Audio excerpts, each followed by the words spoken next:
one. Aloha High Spa friends. I am Cecilia Hertig, president of the Hawaii Spa Association, and I am here with our High Spa board. Ms. Jen Holzworth is our VP, and Sean Hallam, Director of Education. We have Daryl Lyman, our treasurer. And of course, we have Ms. Sharon Otaguro, is our advisory board.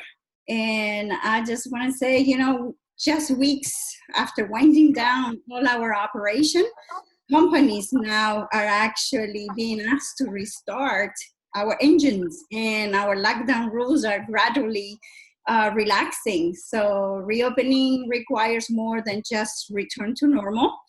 However, to reopen and to outmaneuver uncertainty also requires a little bit of reinvention. So we wellness leaders should consider the steps that we are getting ready to take to reopen as the first in a long journey of wider transformation. So having said that, I would like to pass the baton to Sean and to share a few updates about our today's presentation. Excellent. Well, I'm really excited about today's presentation, and I'm going to have Jen take that whole piece. But before we get to Patrick Huey, who is our guest today, I just wanted to remind everyone that we've had amazing interviews so far. Patrick is the fourth interview that we've done on our weekly series. Again, this series about returning to work and the new normal is 4 of 6. Today is 4 of 6.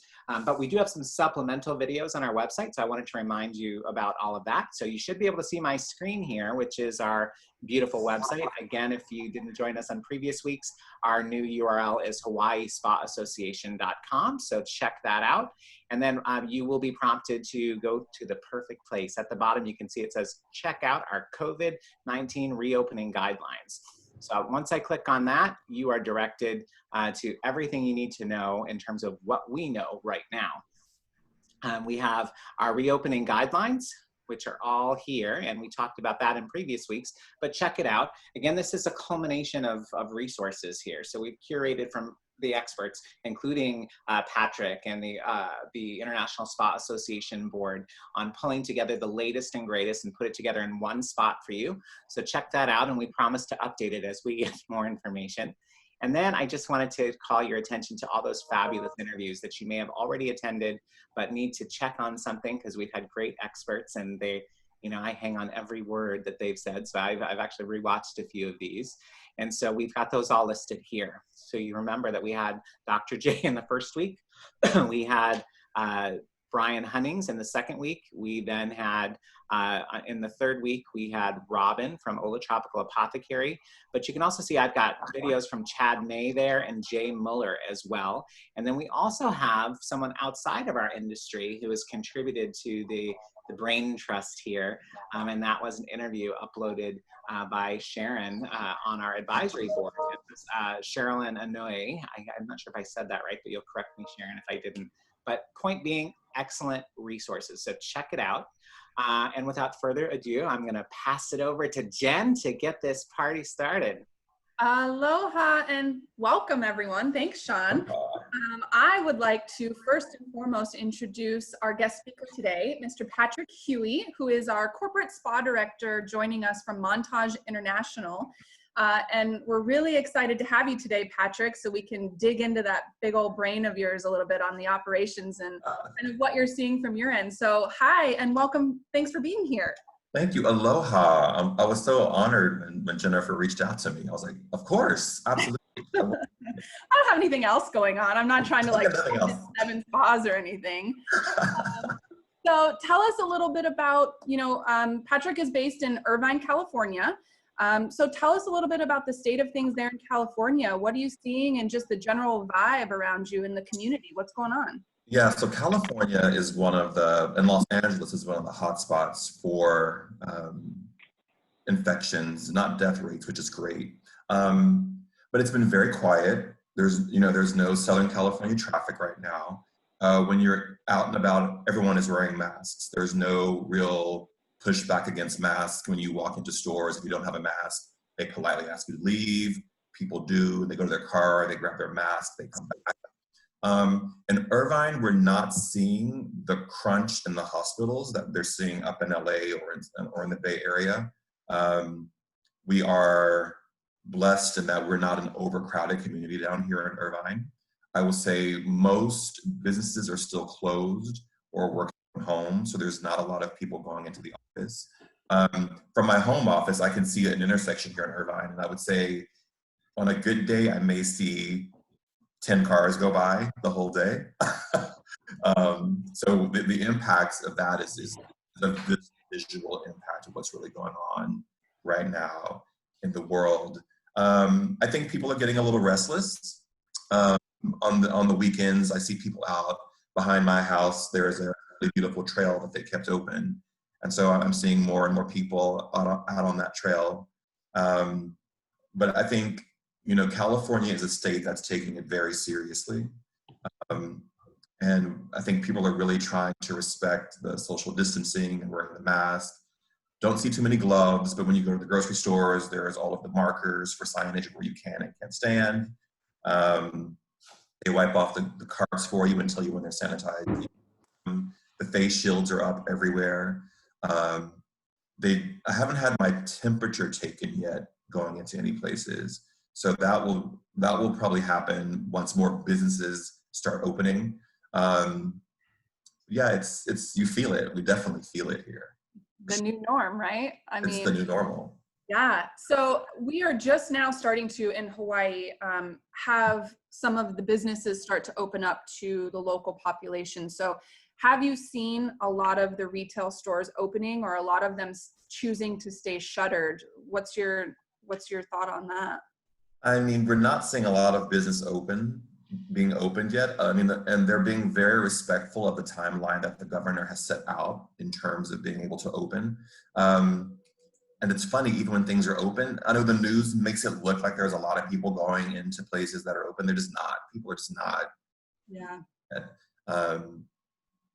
And I think that's part of I know the topic is kind of the new normal. And I think the new normal, a lot of it is going to be inspiring confidence in people to come back.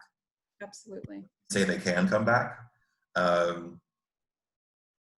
I think people are still kind of waiting to see how it all pans out. I think people are still teaching their kids at home, so a lot of that may stop once we get into June and school's technically finished. We may see more people out and about in stores.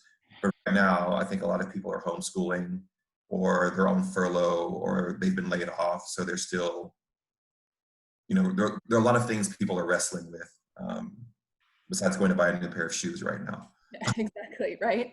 I will say that one thing that I have seen and felt, and I don't know if you're seeing this where you are as well, but there is a bigger push with fitness and self-awareness. And, you know, I see so many people out running and biking, and we have a pretty healthy community to begin with, but it's just gone to the next level now because, like you said, I think people are starting to go a little stir crazy. They just need to get out and about, but it has just re-sparked this health awareness on the island, which I think is great for our industry and just for people's mentality. Are you seeing that there too? Everywhere. I mean, people are on their bikes, people are jogging, lots of walking.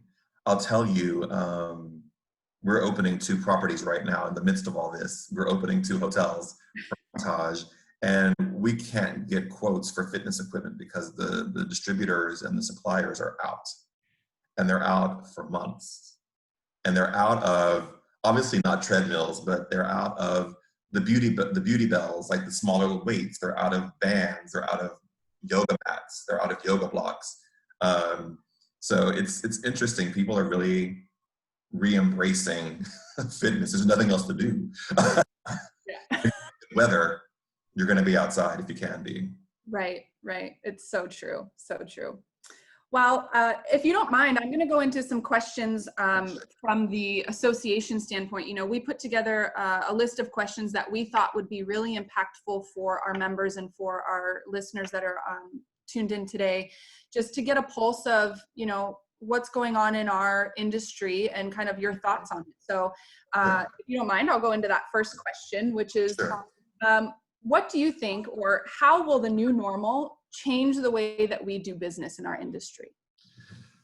Yeah, I mean, Mhm. I'll say this, and I said it earlier, the new normal is inspiring confidence in people.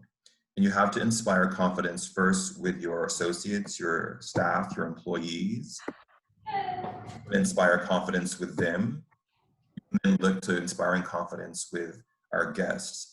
And from, I'll say from a Montage perspective, that was our approach to all the guidelines and standards we put into place was, how do we make our associates feel safe coming back to work? How do we make them feel confident in what they're doing to deliver the level of service that is our promise? So that was the big focus of how we wrote our guidelines and our protocols, was how do we make the associates feel safe coming back? The window of understanding that if they feel safe, our guests will feel safe.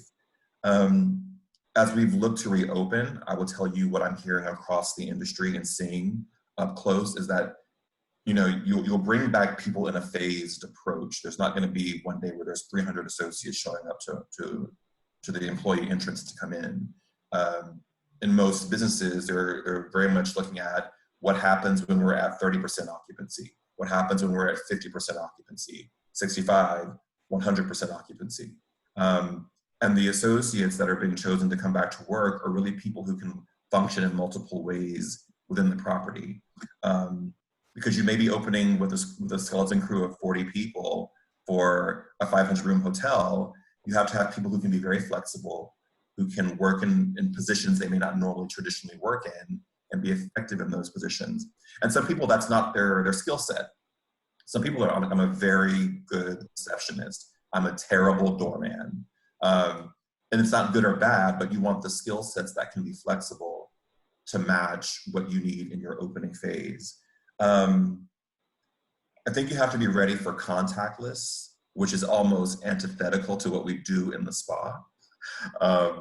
But we've been building, for Montage, we've been building an online, really investing in our online booking capabilities to reduce the amount of people coming to the front desk or having to call so that our properties can book online.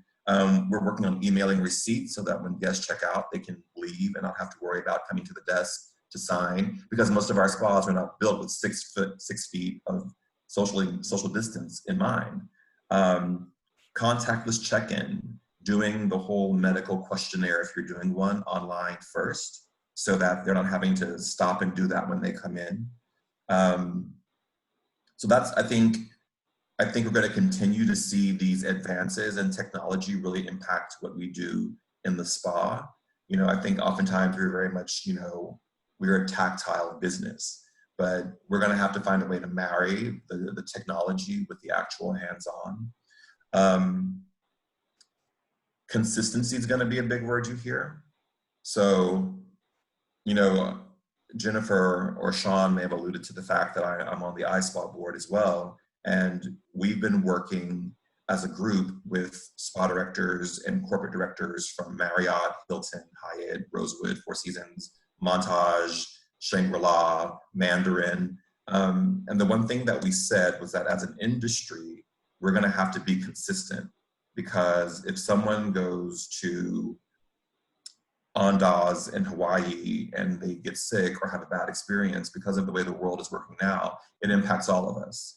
And so we had to embrace that we can't have lots of secrets from each other. And oftentimes I think we sort of keep our cards pretty close to our chest.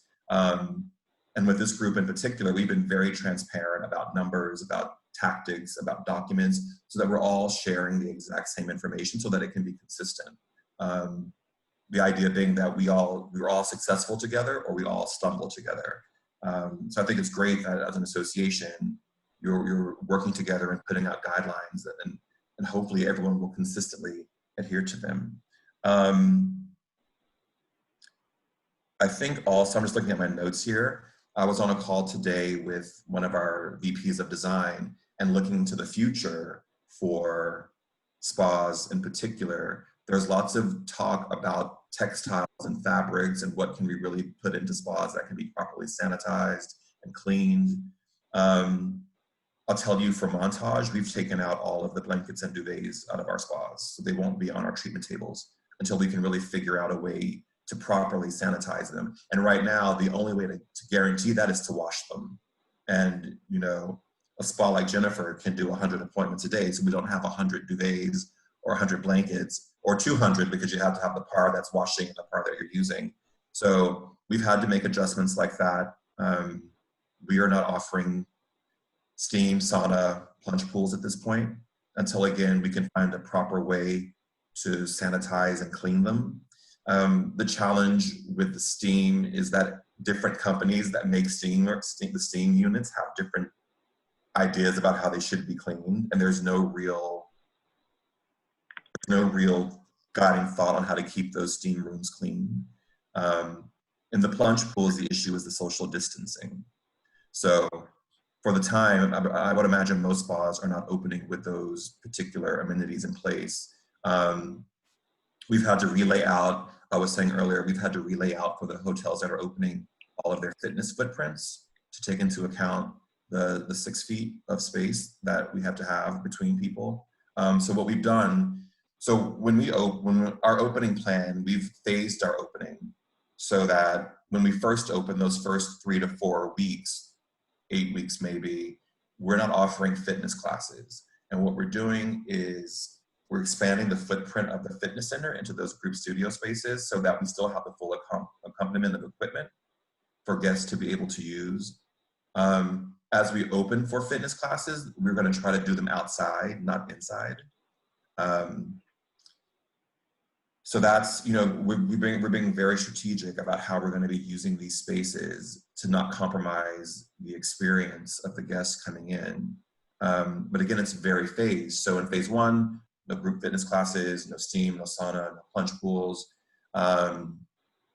We are not discounting. I know there's conversation about discounting or not to discount.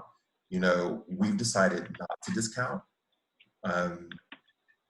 You know, the position is that what our guests are coming for is the human-to-human contact with the therapist in the treatment room and the receptionist at the front and the attendants in the locker room. On a technical side, for the spa, we built in 30 minutes between treatments as opposed to 15.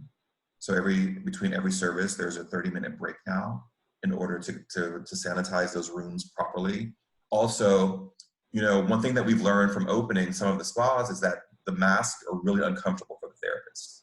And so we're building in mask breaks for them in that 30 minutes so they can take them off and not be stuck in a mask for an 8-hour shift, which they will not do.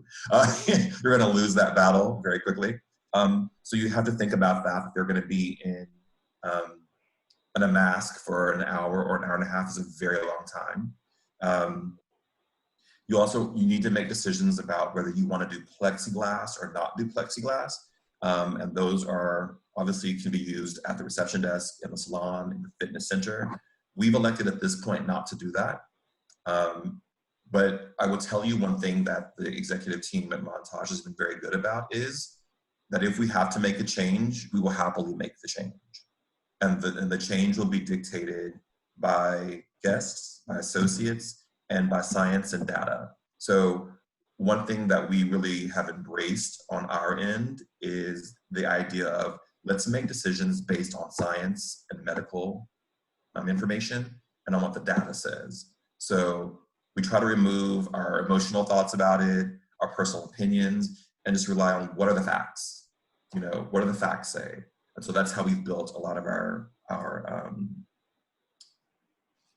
standards and protocols.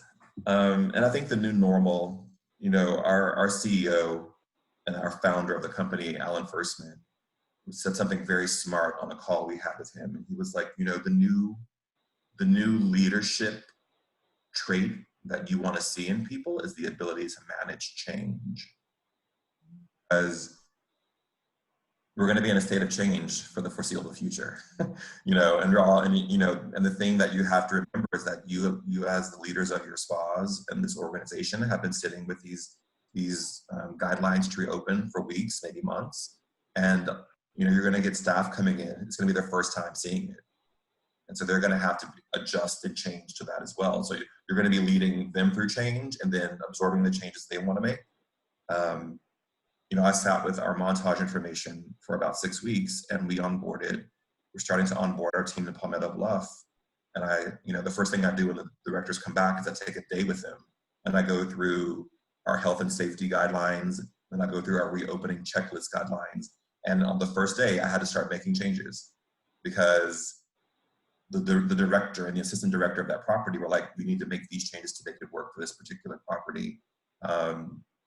And so it's we're all changing and have to get used to that. So I think that's the new normal, Jennifer. I gave you a long answer, but that was a fantastic answer. Thank you. And I think the thing that resonates with me through all of that, boiling it down to one word, what you said in the beginning, is flexibility. And people in general, the leaders of the hotels, of the spas, but also the therapists, everyone is just going to have to learn how to be flexible. The days of going into your treatment room, doing your service, going in the break room, waiting for your next one, that's over.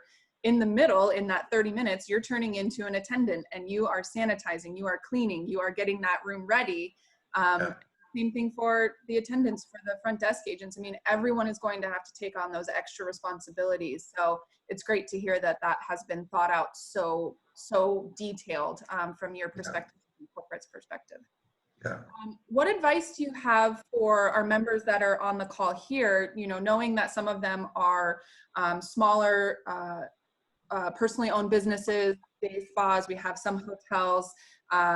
What advice do you have for the members and all of those in our wellness community as they plan to reopen their businesses? Yeah, and I'll say this is really important because you have a wide range of people in your membership. You may have, someone who oversees, I know like for Eric Savage's spas, he has 10 or 11 of them. And then you may have someone who has one small day spa, somewhere. You have to share information. You have to share information. It's, you just have to, it's a new day. I also think whatever you are writing or have written for your business, even if you're a small company or small spa, I would invest the money in having a lawyer look at it, because you're going to be familiar primarily with what the state and local laws are saying within your communities that you're going to have to be addressing with your guidelines. And you don't want to make a mistake by omission because you just didn't have the information. So if you're going to make an investment of resources somewhere besides PPE, take whatever you're looking at and thinking about and make sure that legally you're covered. Make sure that your insurance is properly set up to support you and protect your business. If you haven't ordered PPE, start because the wait list is long. The wait list is long. On the iSpa website, we've put lists of vendors who are doing and resource partners who are doing masks, who are doing hand sanitizers, who are doing all of those types of things, who are doing the electrostatic guns. But as soon as you can, start ordering because the backlog is long on those things.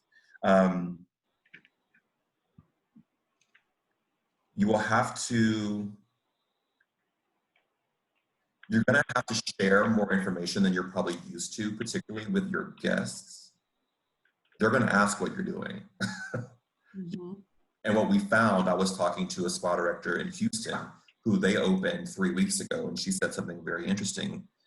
She said that, when they first opened the doors, everyone just came in. They were happy to be back. There's that pent-up demand. People were just happy to be there. Same with the therapist who came back to work. Very happy to be there. 3 weeks in, people come in and they're like, what are you actually really doing to keep me safe? After the sort of glow of their first facial and massage wears off, they want to know what you're really doing. And we're also seeing on the therapist side, we're seeing the exact same trajectory that about a month or so in, they start getting nervous if they're not in the beginning. So you may have to manage fear coming later as opposed to just being there when they first get there. Something else that you want to think about when you're reopening is that not everybody's going to want to come back to work. You're going to have people who have childcare issues if their kids are at school and the daycare is closed. So you really want to have a strategy around how are you bringing people back into work? Because not everyone's going to want to come back or can come back in the beginning.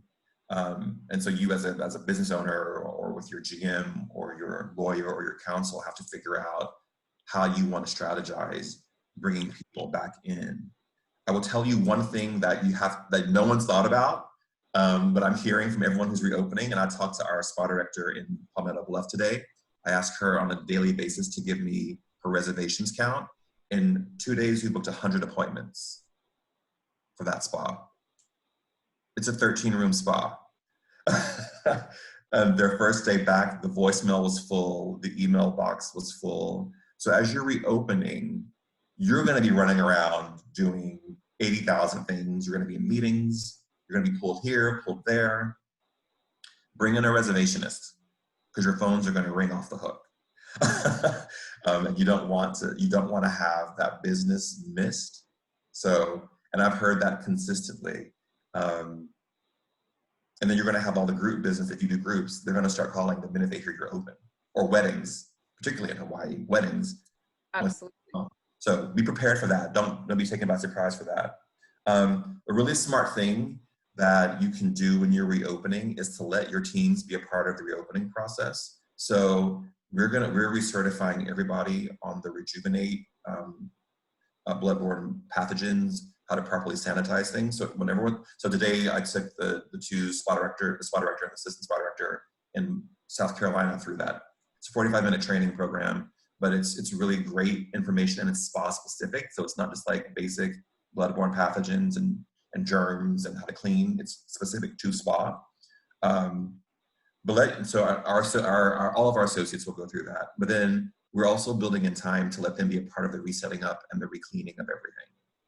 We obviously have brought in proper cleaners to do it in advance, but you want to do the mental piece of having them be a part of that process so they feel comfortable about it.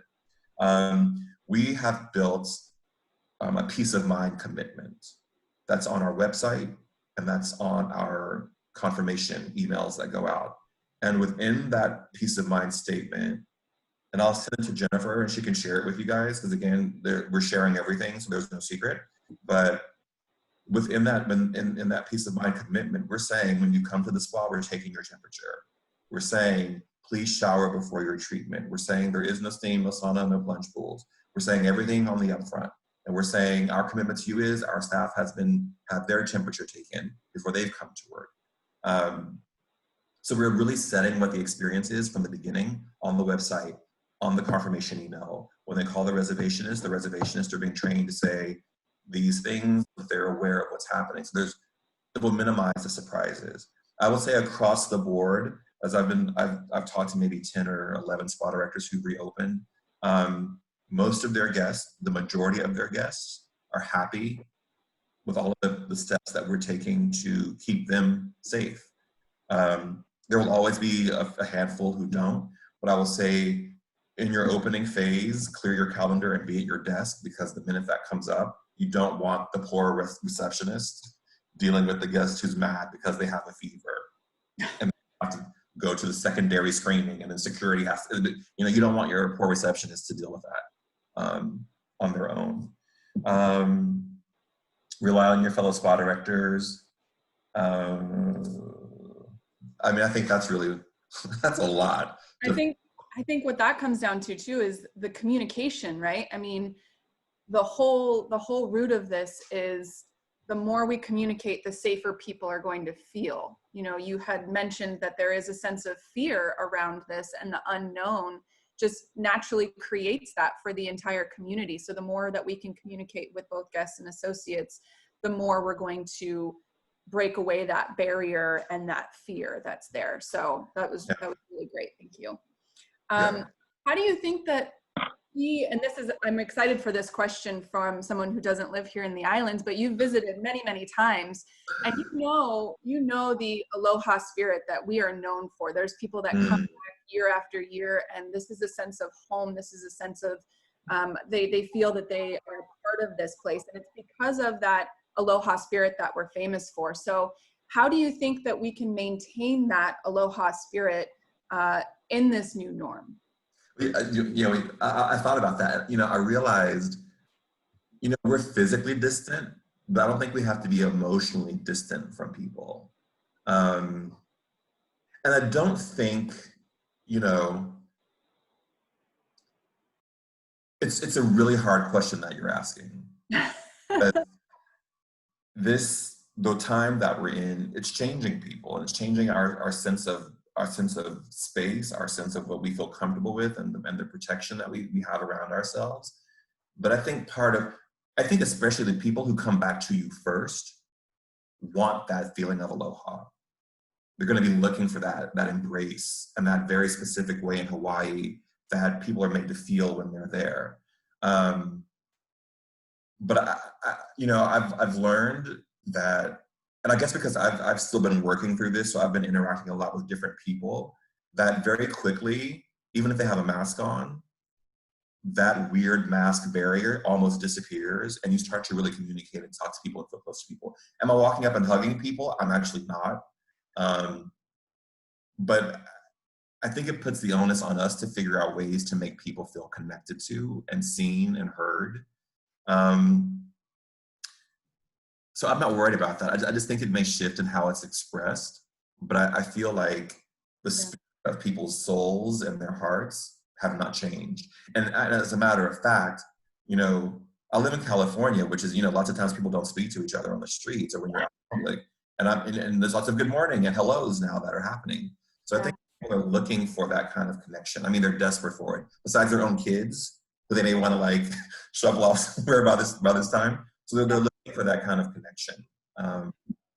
And I have to say that, when this first thing started, that was one of the things I was worried about. And to your point, going out now in the grocery stores or going out and about in the community, we used to be known for the hug and the kiss when you see each other. And now that can be portrayed through your body language, and it's shining through as if there was nothing ever there. There is no mask. And, we were watching a interview last week with Robin from Ola Apothecary, and she said it best. She said, your body language, as we all know, is 70% of how you communicate, right? And so being able to just be aware of how you are portraying yourself, the way that you are presenting yourself when you're walking around, it does a lot. So great point. Yeah, Robin's great. I love Robin. I've known Robin for years. She's fabulous. What's the biggest lesson that you've learned, Patrick, during this time? Wow, there are many. I'm not gonna cry on this call, but I've actually learned that I'm stronger than I thought I was. I mean, if you think about it, we're living through something that no one alive has really lived through before. It's also taught me a lot about gratitude. We have an organization called Hearts of Montage that, is a really great organization. And one thing that happened when this all happened, and we all had to shut down really quickly. And one thing that the exec team of the company was really sort of adamant about was that we take care of our associates through this process. So we're doing family meals, and we're doing I send out a weekly, fitness, wellness, mind, body, spirit type of thing. We have GMs who are cooking, showing people how to cook their favorite dish online. It just made me feel really grateful that I worked for a company that cared that much about their associates. But also that I was in a position to where I didn't need a ton of help. And a lot of people needed a lot of help and still do. So it really upped my gratitude quotient quite a bit. And I think I've also learned that, if we can do this, what we're doing now, we can do anything. There will be nothing harder. Our parents survived World War II. We're just being asked to sit inside for a little while. It's like, we kind of have to so I mean, that's what I've learned. On the business side, I've learned how much I really, I stay in touch with Jennifer and the team on what is it, on the phone. But I miss that, I really miss them and the camaraderie and the closeness. I really, you take those things for granted. Mm-hmm. I've learned a lot. Absolutely. So here's a personal question, if you don't mind, but tell us what you've been doing to stay mentally, emotionally, physically well? What are you doing to keep yourself well so that you can keep the rest of us well? I haven't the past 2 weeks, so that I kind of messed up my body a little bit, but I've been like walking 5-6 miles a day, which is great physically, but also mentally, just to like get out of, I work from my home office now, so I'm like, get out of the house a little bit. I've been playing my saxophone again. So if you follow me on Instagram or Facebook, you see me posting my little sax concerts. So I used to play the saxophone. I started when I was 11 years old. So I've been playing all that time, but I don't play for people. I play for myself. So I've been playing for other people and playing my music. I've been journaling a lot, like writing in my journal. I'm blessed that I have a friend of mine. He and his family have a home in Palm Springs. So they've been quarantining. And if I have to get away, I'll go quarantine with them. So that a change of scenery is good. And then if I'm in a bad mood, I'm in a bad mood. I don't try to even get out of it anymore. I'm just like, today's a horrible day. It's a pandemic. Eat the chips. Who cares? Absolutely. And allowing yourself to do that, right? And yeah, because again, no one's gone through this, so there are going to be days like, I have days when I'm like, I feel really heavy, and I'm just like, okay, I'm not going to fight that. I'm just going to feel heavy, and then it passes.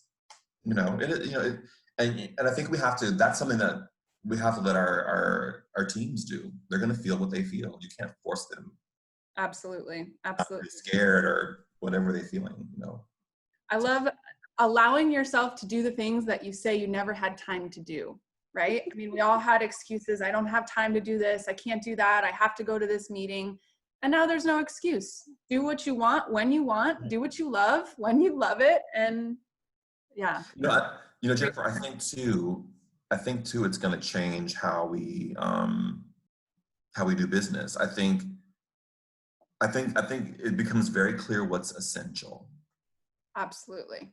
It's very clear what's essential to me. That word isn't going away anytime soon. It's not going away anytime soon. Well, thank you, Patrick. That was amazing. I did have one question come through in the chat box. Okay. Going back to the procedural stuff we were talking about earlier on removing the duvets and the linens and that kind of thing, and thinking about what needs to be sanitized in between. What are your thoughts on, for those that have heating pads on the tables? Are those going to stay or go? So what we did is we ordered from Living Earth Crafts and from Oakworks their bed covers. They fit pretty much any bed. And my biggest concern was that the face cradles wouldn't work, but they do actually, surprisingly. You don't want to cut into that fabric, but the face cradles still work so that we can keep the heating pads and the fleeces underneath that. And so that we're not changing that, but we're changing the sheets over that and then wiping that down. And it's a proper quality of fabric so that you can sanitize it. Got it. Thank you. It's on your opening checklist, Jennifer, when you come back. I have the privilege of putting my eyes on it a little bit early. Our rooms director sent it to me, and by opening checklist, he's talking about like 400 pages in this document. It's not for it. I think I read through the first page and I decided, it's a pandemic. I don't want to read this right now. I just don't want to do it. I'm just kidding. It was a heavy day, right? It was a heavy, heavy day. I can't even imagine writing those 400 pages. Thank you, Patrick, for answering those questions. Really amazing insight. I want to now open it up to anybody who's here joining us that has questions. Feel free to unmute yourself. Patrick is an open book. Happy to answer anything. You can also type it in the chat box if you'd like as well. Patrick, I have a quick question. Any advice on salons? Right now, salons seems to be grooming, and grooming is becoming essential. So are you putting plastic glass between, your manicurist? Be prepared for your salons to be really, really busy. PricewaterhouseCoopers did a survey of about 1,100 consumers who are spa consumers. 75% were spa consumers, 25% were not spa consumers. And on that survey, 64%, 65% are coming back for their hair, and their nails.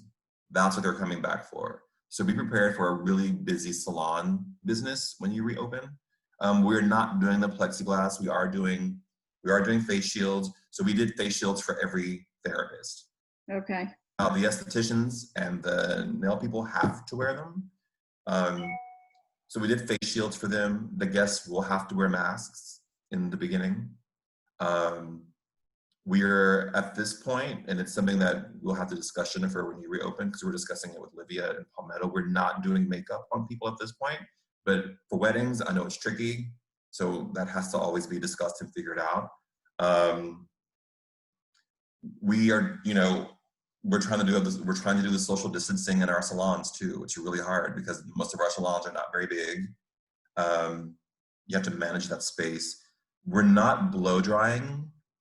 So there seems to be some concern about the blow drying really spreading the virus. So we're not blow drying at this point.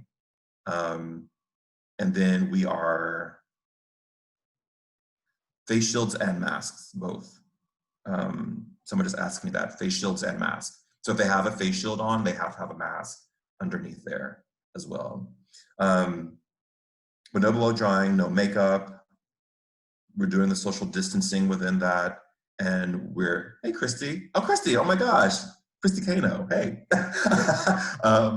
Hi, Christy. But then you have to manage your books. And so that's one of the first things the director has to do, is come in and set their books so that if you don't have the space of social distance, you can allow one person in there at a time.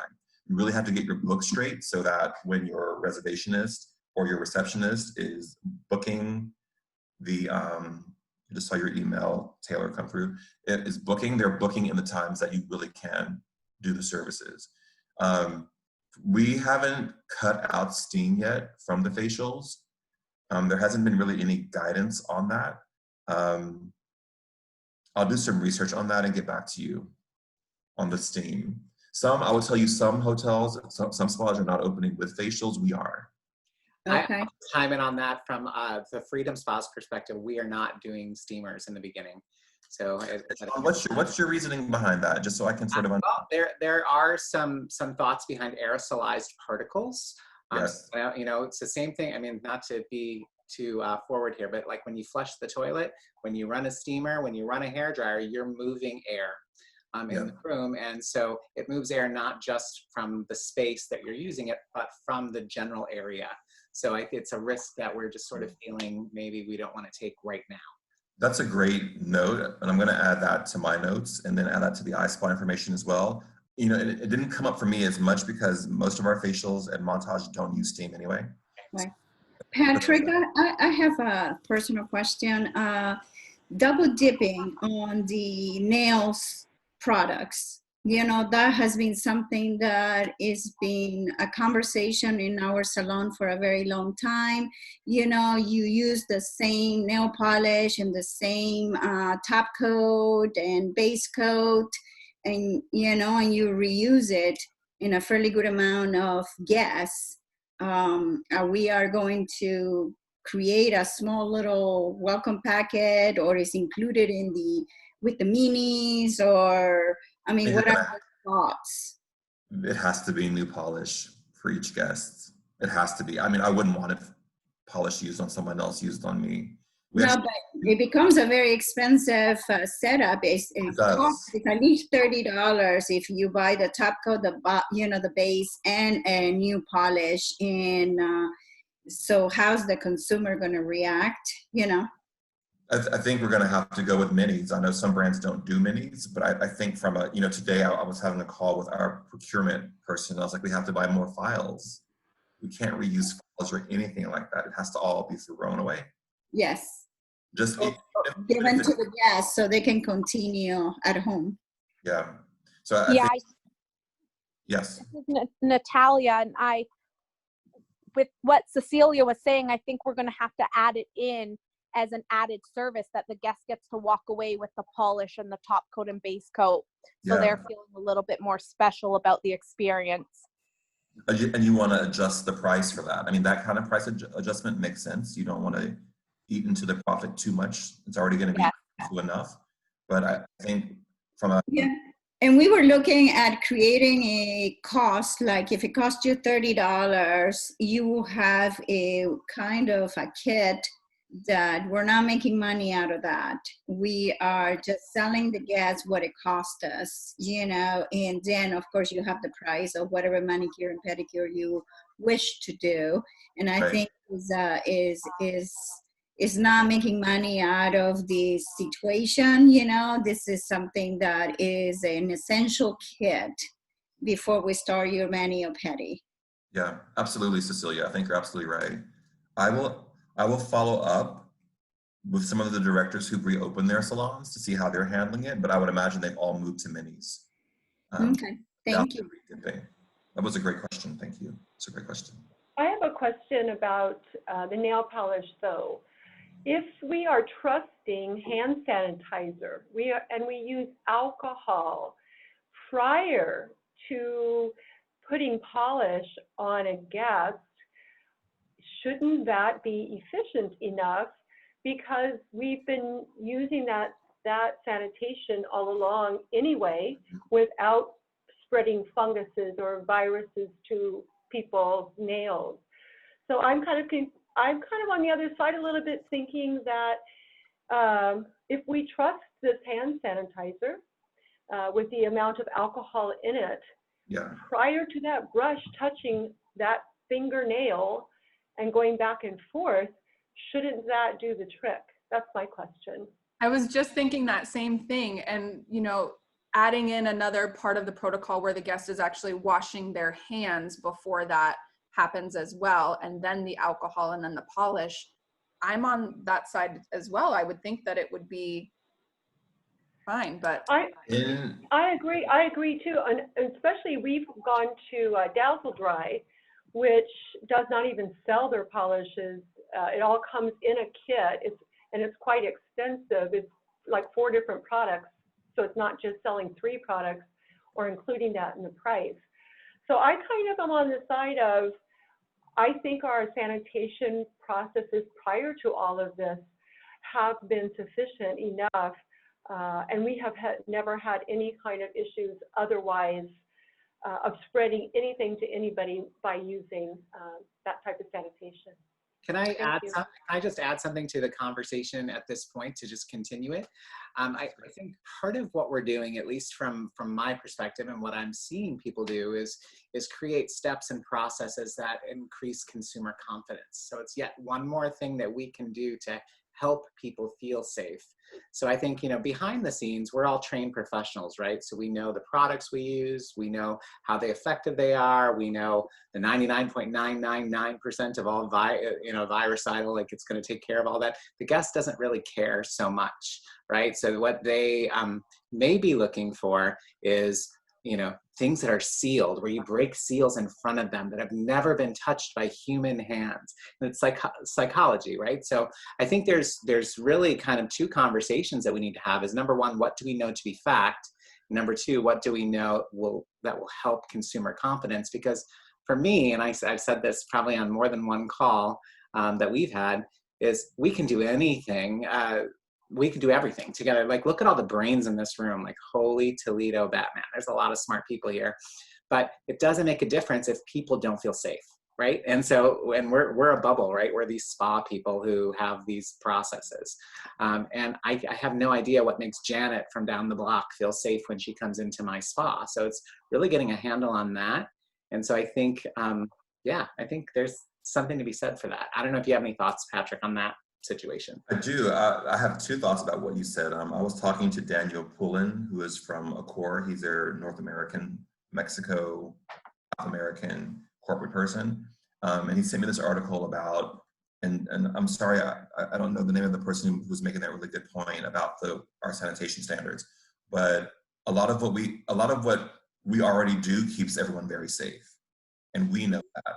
But what's having to happen is that we have to do the theater of safety for people in order to make them feel confident that they are safe coming in.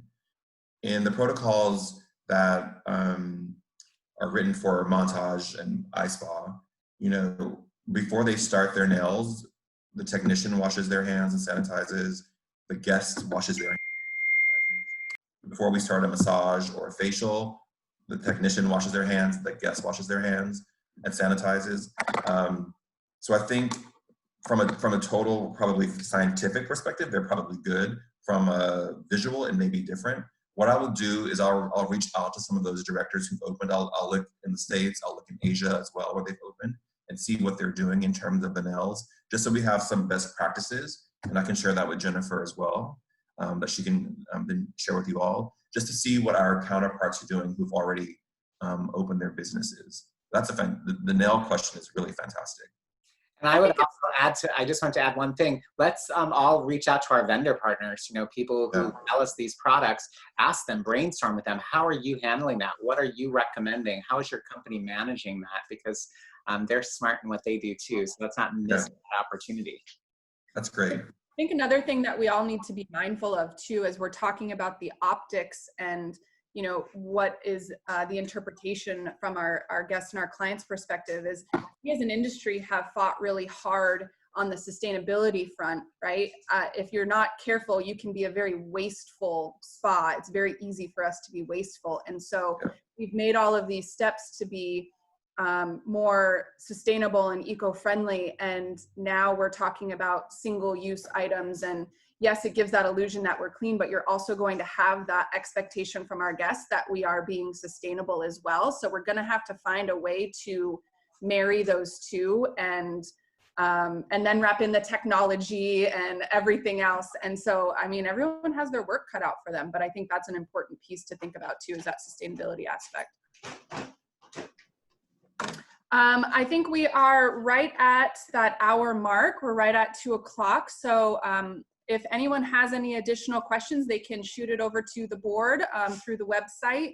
But Patrick, I just wanted to take the opportunity to thank you again for spending your time with us today. I know you're very, very busy, and I appreciate all of the insight, and I know everyone here does as well. So thank you very much, sir. Thank you so much. I appreciate it. And I'll get back to steamers on the lacquer.